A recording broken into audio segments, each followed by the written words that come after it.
Hello, everyone. Happy Thursday. I hope you guys are all having a wonderful day.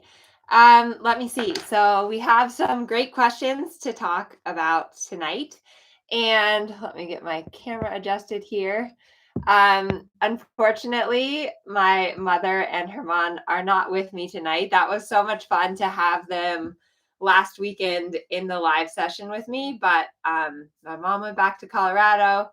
My husband is out fishing, looking for tuna. So they're not here tonight. I'm home alone with Levi. But you guys have some awesome questions. Let's see. Hi, Lori and Laura and Stacy, everyone watching. You guys have some good questions that I'm going to try to answer. What else is exciting? Oh, so last weekend I had a clinic with Juan Matuda, which was so fun. I love having lessons, and I ride a lot alone. Before I was riding a lot with Yo Hinneman, but he went back to Europe for the summer.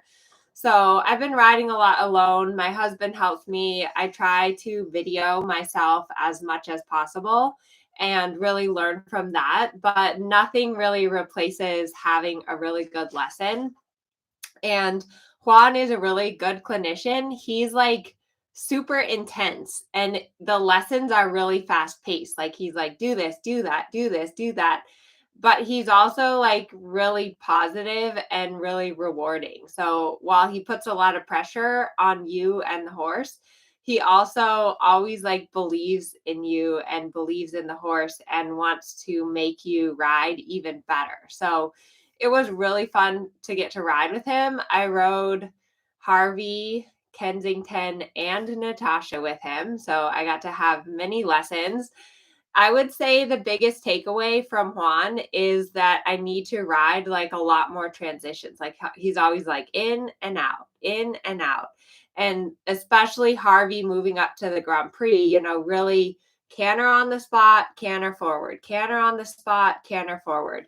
And then really trying to make your ride as efficient as possible, because our horses only have so much time, so much miles in them. So we really need to make every single step count. So another thing that we really worked on, and for those of you guys in the academy and the monthly workshops, we've been talking this month about impulsion. And impulsion, I think, is one of the most difficult concepts in dressage. There's a lot of kind of different definitions of impulsion, different opinions about impulsion. And it's interesting too that over time you can see the definition of impulsion has changed a little bit.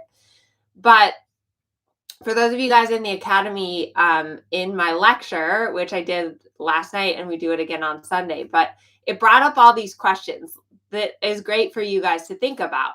Like, can you have too much impulsion? Is there such thing as too much impulsion? That's a good question to consider. Another good question to consider is like, if you think about, okay, extended trot, collected trot, passage, which of those has the most impulsion?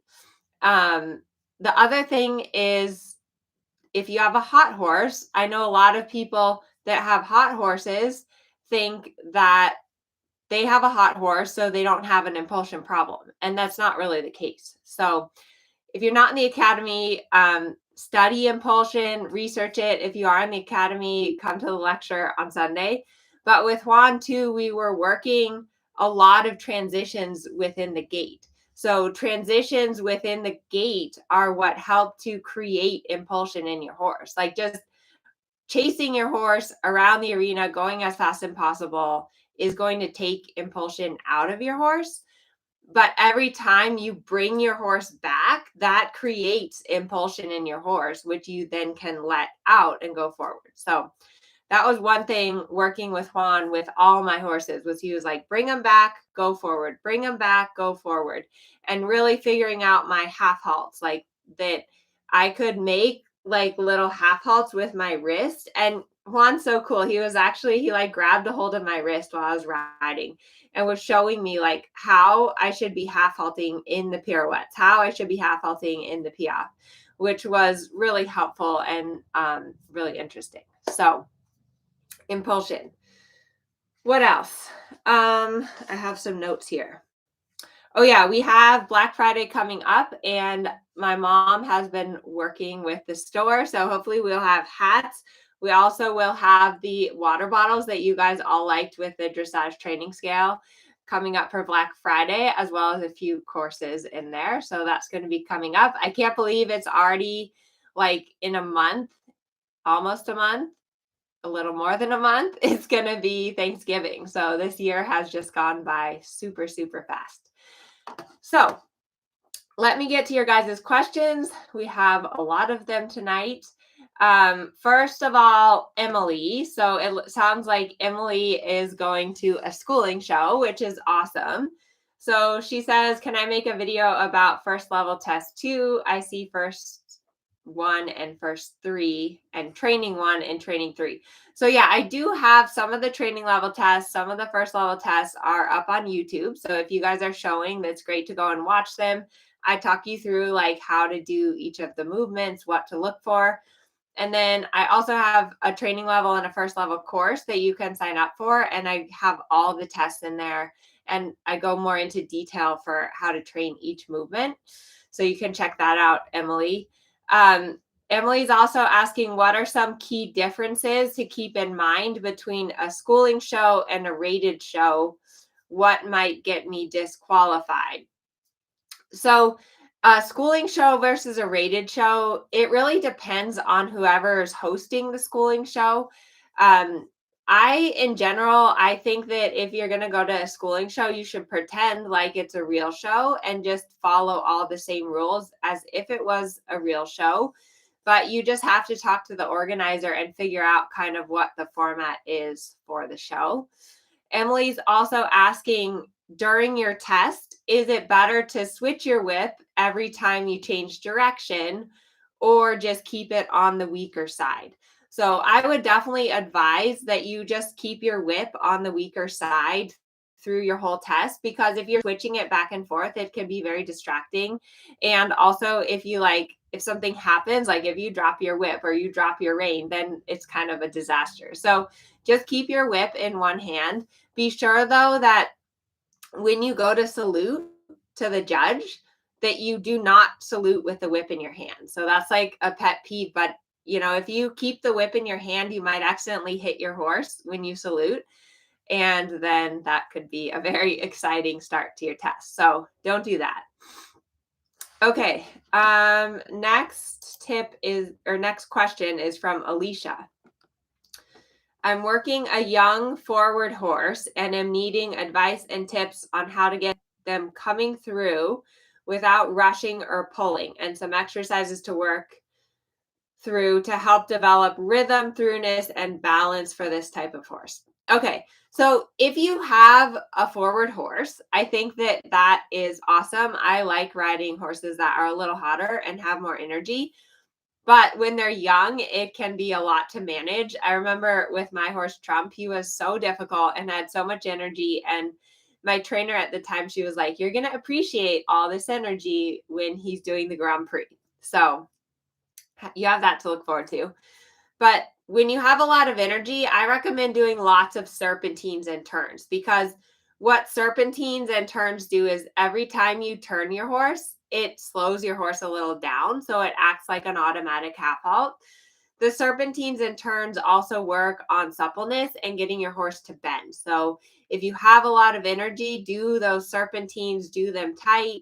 And then as your horse is with you, go a little straight and then keep turning. But basically, your half halt on a hot young horse is kind of like shoulder fore, bend, and turn. That's basically what your half halt is going to be on a young horse.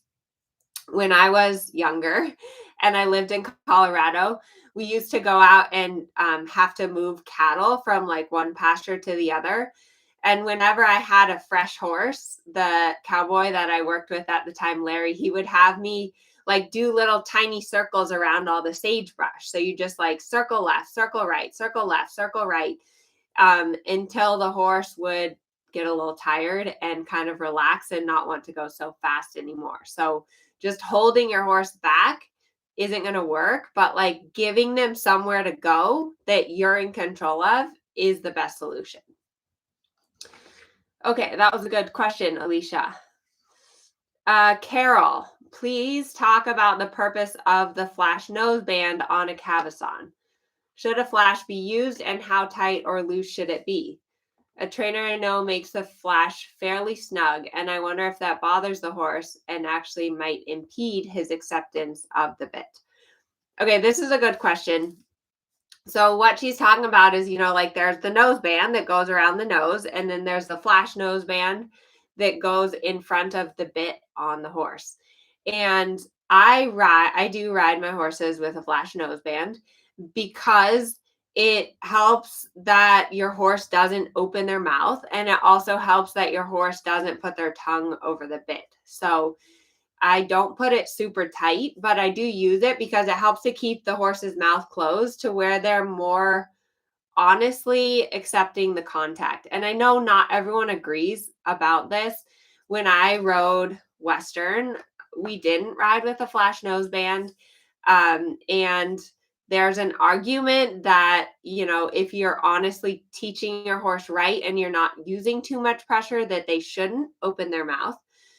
But I do think that a flash noseband is useful to get your horse to correctly accept the bit and not allow them to just gape their mouth, and avoid the contact. But you always want to, anytime you change something on your horse, you want to do it very slowly.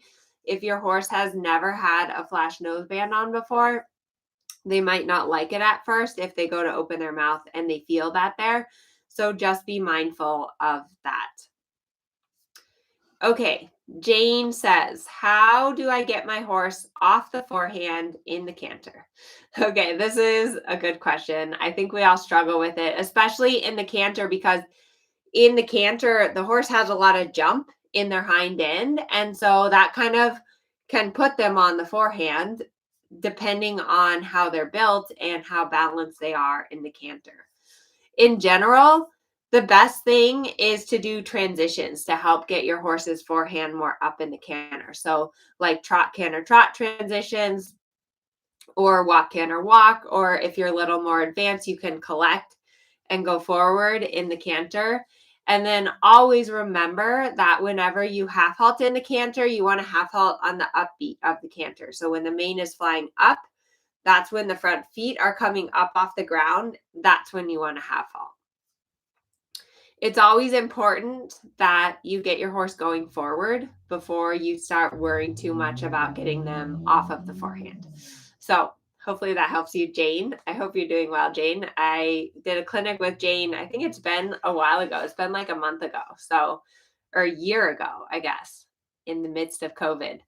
I'm going next month to Texas to do a clinic. So that's going to be fun. I try not to do too many clinics. Like next week, next Thursday, I'm going to be at the horse show. So I will try to be live for you guys. But I will be in Thermal at the horse show with 4 horses. So I'm looking forward to that. And then I'll be in Texas on the 6th and 7th. I think it's near Dallas, but I don't know where it is. Someone else is organizing it. So that will be an adventure. All right, Lori, I know you're here. So Lori has a question about bits. So she changed the double bridle and the double bridle has a D-ring, bradoon, that's causing a rub on one side of her horse's face. I was told by a trainer and clinician that I was using the bridle correctly and my horse is fine in the contact. You're not yanking on his mouth, that's good. Or seesawing. I'm wondering if the bradoon is too big. Okay.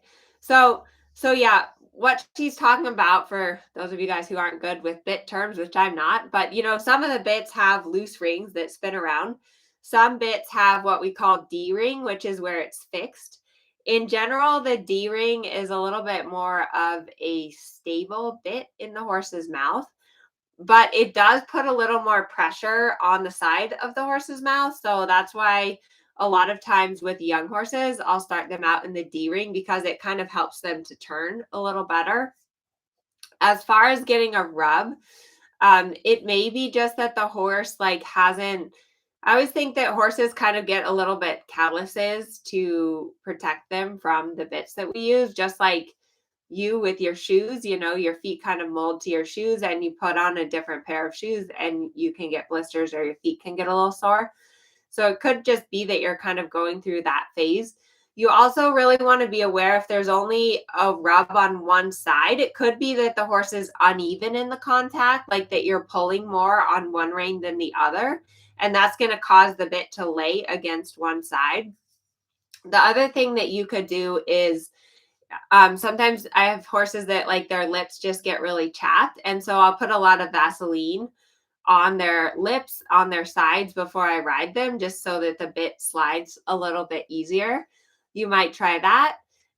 If none of that works, then maybe just try going to the snaffle bit that you've been using. Sometimes when I introduce the double, I'll just take the same snaffle bit and add and put that on my double bridle, so that the only thing that's changing is the curve and you don't have the added element of a new bradoon.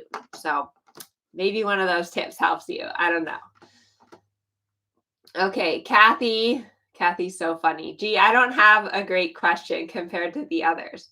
I just wish I could remember what I learned in a lesson for more than one day and be able to implement what I learned more than one time. That's a good one. And I like whoever responded about writing it down. So I always, after I have a lesson, I really try to take a moment to write it down because, like Kathy said, you just kind of, it's like so easy for it to go in one ear, out the other. The other thing that's really great is if you can have someone video you to where they can also hear the clinician. So I made sure, like when I rode with Juan, that someone videoed and that he had a mic on so that I could remember. And then I watched all my lessons, and I also took as I was watching my lessons. But definitely over the years, I have like notebooks with notes from all the lessons that I've taken.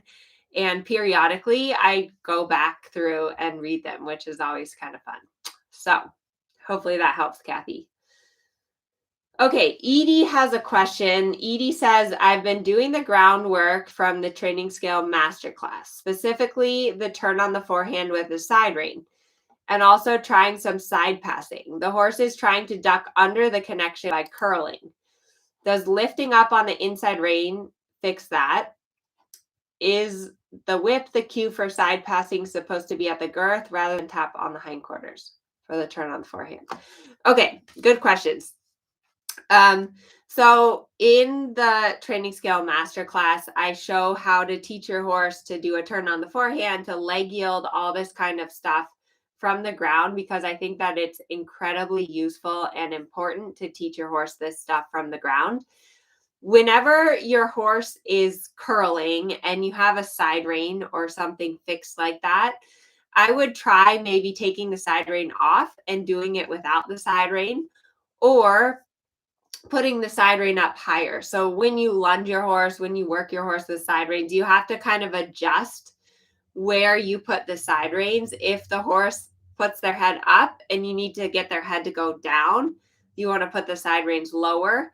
If your horse curls behind, then you want to put the side reins higher. But the point of side reins, the point of groundwork is to teach your horse to properly accept the bit. And if they're just curling away from the contact, then that's not correct. So you need to kind of tweak things a little different. And then as far as using the whip for side passing, as opposed to turn on the forehand, yeah, I mean, I usually, when I use the whip, I touch them on the inside hind leg, whether I'm doing the turn on the forehand or the side pass. I differentiate the two more from my outside rein. So if you're doing a turn on the forehand, your outside rein is a little stronger to keep the shoulder from moving over.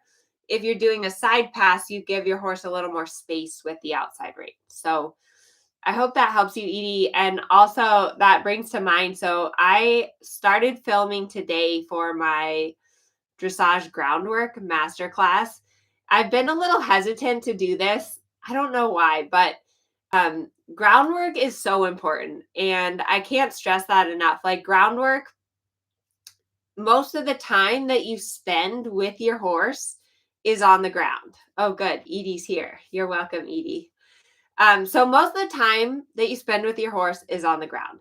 When your horse is respectful, when your horse is with you, when your horse is listening to you on the ground and responding to you on the ground, just like they are under saddle, it's so much more pleasant to be around your horse, and it's also so much safer.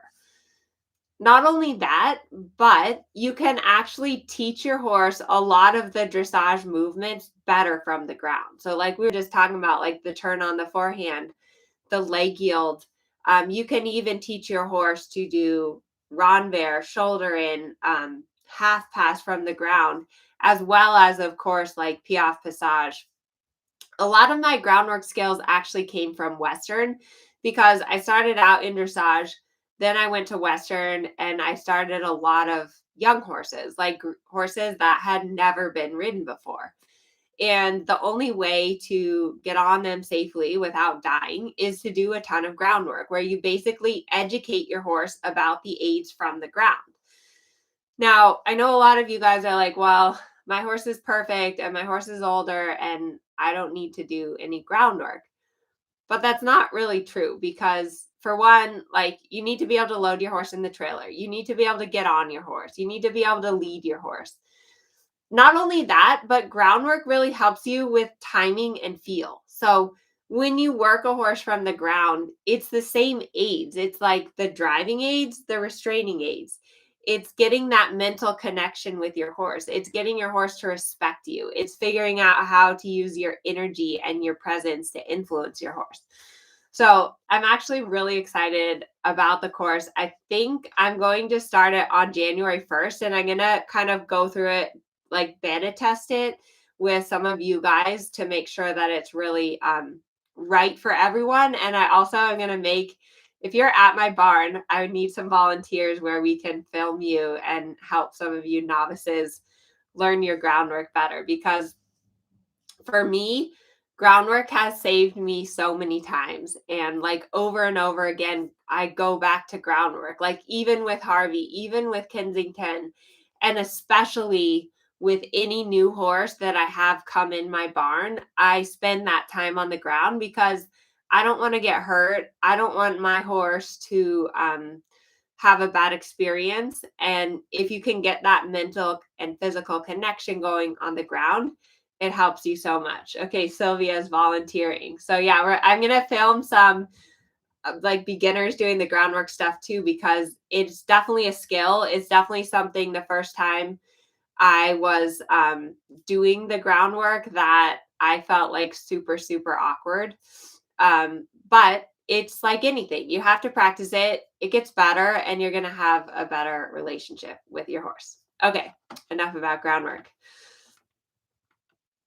Let's see. Karen has a question about flying changes. Where should the rider's weight be to influence the horse when changing from the right lead to the left lead? Okay, this is a good question. And when you do a flying change, it's really important that for the most part, you're sitting pretty straight. Like I don't really think about like throwing myself to the side in the change, because if you think about that, it's going to make the horse crooked, and it's probably not going to go well. Like your horse might not do the change.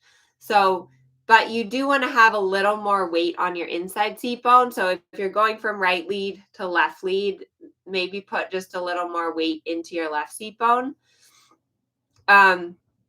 Someone on the club asked another question that I thought was really interesting, which is that in classical dressage, they talk about the flying change aid and just the canter aid in general coming more from the inside leg. So everyone's aid for the canter is just a little bit different.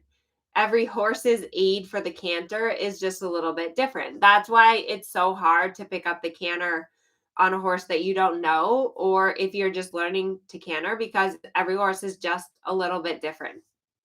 Some riders use more inside leg. So it's always inside leg at the girth, outside leg behind the girth for the canter, and a little more weight on the inside seat bone. Like that's pretty universal.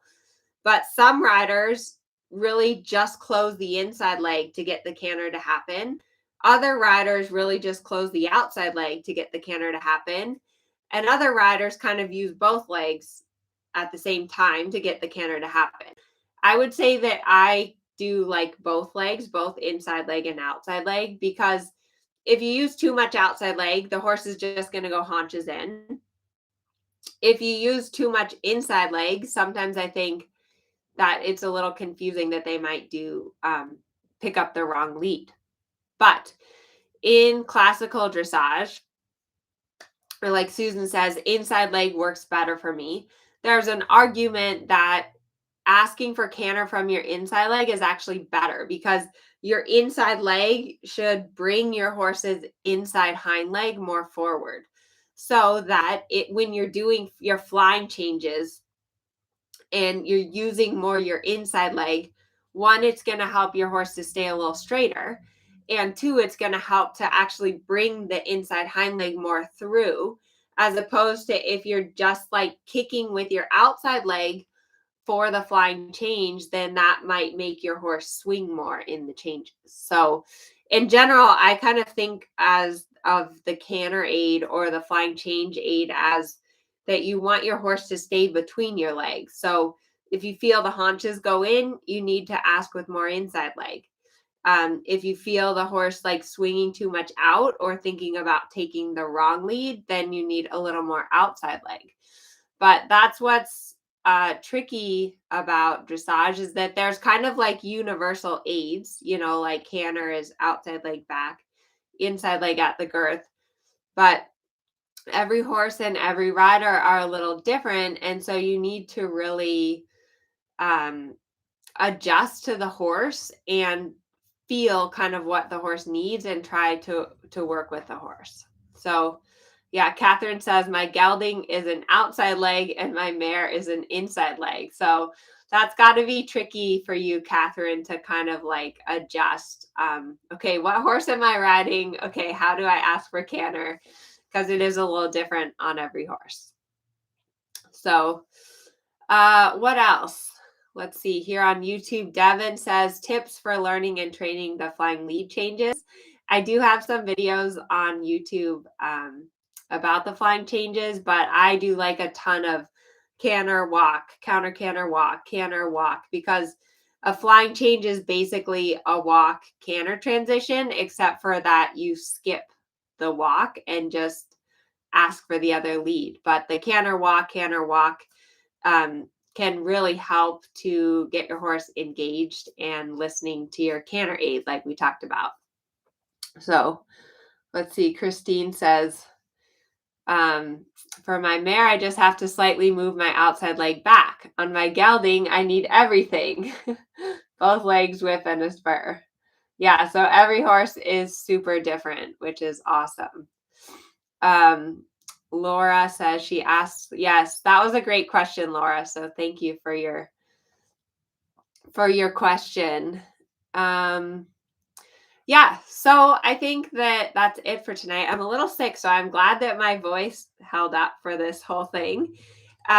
If you are in the academy, be sure to come on Sunday, because I'm going to be talking about impulsion. And like I said, impulsion is tricky. It's something that we're all working on improving. And I think impulsion is kind of like collection. Like the more that you train your horse, the more you move up the levels, the more impulsion that you want to create in your horse. And impulsion is really about controlled energy. And I also thought it was so funny in last night's discussion, we were talking about how Impulsion is like that moment, where you like feel your horse, like all the energy comes up and then things go really bad. So that's like really what impulsion is. And a lot of times when we feel our horse do that and we're about to have impulsion, we shut them down because we're afraid. So when you have the bravery to kind of like feel that energy come up and breathe and keep your hands down and sit back and let your horse go and then try to get control over that energy, that's what it's all about. And like my client Sylvia said today, she's like, the really good rides are like just right on the edge of being totally out of control. So that's like, I guess that's kind of what dressage is like having so much energy that you're almost out of control, but still being able to control it. So we'll all be working on that. I hope that, Donna says she rode 4 days in a row. What a difference. Yay. Yes, consistency is really a good thing. Although I'm like on the opposite side of things, which is that I tend to want to ride my horses every day. And sometimes I have to remember that giving them 2 days off in a row is a really good thing. And they always come back feeling better after 2 days off. So, yes, consistency. And yes, for those of you that are like me that want to ride every day, don't forget to give your horse a day off. And that's it. I hope you guys have a wonderful evening. It's so nice to talk to you guys every Thursday. And enjoy your horses. We love our horses. So happy Thursday. Bye, everyone.